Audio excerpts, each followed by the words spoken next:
Allez, 3 contre 2.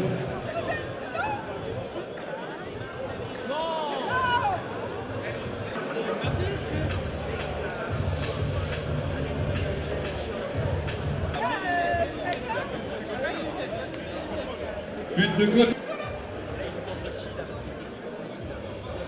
Non, il est top, il est top. Un peu, j'ai joué dans les autres modes un peu compliqués, mais sinon top. Ouais, c'est sûr. Là, c'est du virtuel, donc on prend que du plaisir, on s'amuse, et c'est le plus important. Toujours en boîte, c'est content.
Ou non, mais c'est vrai que ce qui est bluffant avec le jeu, en fait, c'est la réalité, en fait. C'est-à-dire qu'on est les joueuses et après on voit dans le jeu, on se dit, hey, ça c'est mes caractéristiques et ouais, ça correspond.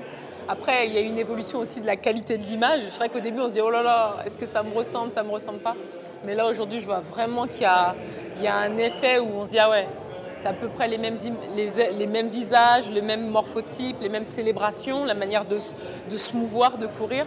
Et puis après, je sais qu'au niveau tactique, il y a une réelle évolution pour que les gens qui aiment le football et qui aiment la tactique, il y ait ce développement. Et puis aussi le style du joueur, où on sent vraiment qu'il y a un style de joueur et qu'il est retranscrit dans le jeu. Ah.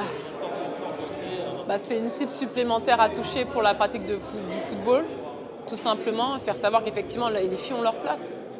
On parle aujourd'hui de faire en sorte que les hommes et les femmes soient sur un pied d'égalité. Et effectivement, là, le football féminin se développe et on n'en est pas dans les prémices. Il est reconnu sur la planète, donc pour tout le monde, il était évident qu'il soit dans le jeu le plus populaire de football. Ben, c'est très marrant. Ce qui me plaît, c'est que ça crée le lien entre une session d'entraînement virtuelle et puis une session d'entraînement réel, parce que c'est ça l'idée aussi, c'est de reconnecter en fait le monde réel avec le monde virtuel. Et du coup, je suis dans une situation qui est finalement assez normale pour moi. Bon, celle de commentateur aussi, hein, elle pourrait être normale, mais là, je suis dans une situation de coach où je mets en place des entraînements et je motive les gars. Voilà.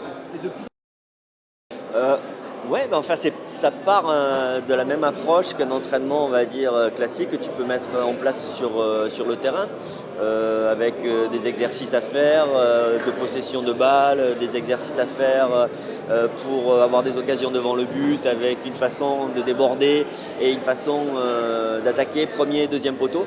Donc des choses qui ressemblent finalement à l'entraînement que les joueurs peuvent vivre. Et là, tu le fais de façon virtuelle. Donc déjà, ça te permet en fait de comprendre un petit peu la théorie de l'entraînement et des entraînements tactiques que tu peux faire dans un club, tout simplement.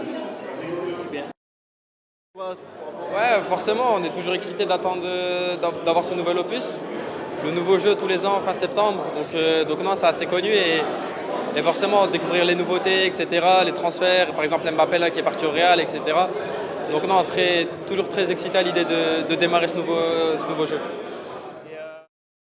Mieux qu'avant, enfin. Sur le jeu, cette année, c'est plus fort. Il y a quelque chose qui s'appelle la méta. C'est les choses qui vont plus marcher dans le jeu plus qu'un autre. Et cette année, c'est beaucoup les frappes de loin en extérieur et les passes lobées.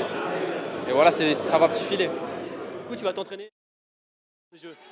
En vrai, le jeu il est bien parce que d'un point de vue réalisme, ça reste quand même la meilleure simulation de sport aujourd'hui qui soit disponible. En termes de licences disponibles, c'est excellent aussi. Il y a la Ligue 1, McDonald's, la Première Ligue et le nouveau mode Rush qui est vraiment super, que ce soit pour jouer entre amis, en ligne, où là vous voyez de toute façon on s'est régalé et tout le monde va se régaler ce soir sur ce mode, donc achetez tout. Déjà c'est un peu plus lent, c'est un peu plus réaliste. Il y a moins de jeux en profondeur, rapidité, on doit plus construire. Et après pour l'instant on le découvre aussi.